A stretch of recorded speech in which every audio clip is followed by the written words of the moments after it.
An inaugural cruise takes place from the U.S. to Cuba this weekend. Joining me now is Philip Levy. He's with the Chicago Council of Global Affairs, here to talk more about trade with Cuba, and good to have you on the show. Well, thank you for having me. Well, the airlines are excited, the cruise lines are excited, and the hotel people are excited as well. But what's going on with trade in Cuba? We've had a political opening that's coming from the White House. It's tried to get past its long-standing embargo, so they're relaxing some restrictions. Now, the embargo is still in place. It is. So is that holding back trade? Yes, it is definitely holding back trade. So we're not importing anything from Cuba, and there's real limitations on the way we export in terms of whether we can grant credit to Cuba, and that's been holding down the level of trade. What will it take to get that embargo lifted?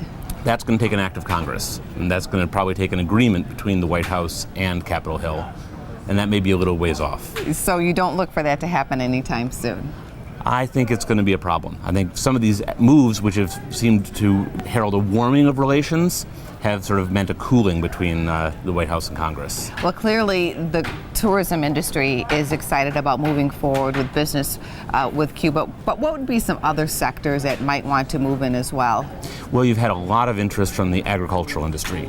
And that's something we have been sending to some degree. Both food and medicine have been coming in. I think telecoms is another sector that That's true, hopes to do more. AT&T. Yeah. So there's a lot of, in hospitality, as you said, there's a lot of eagerness for that.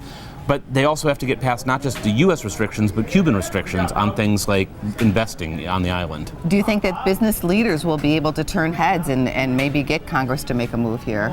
They've certainly been trying. I mean, there's been a lot of enthusiasm for it, but you also have a lot of concerns about the way Cuba's governed. And so I think that's caused Congress to hesitate. There's always different policies in different countries that can sometimes be troublesome to the United States, correct? Absolutely. Absolutely. Thank you for the update, and we hope you come back. Thank you. I'd be glad to. Thank you.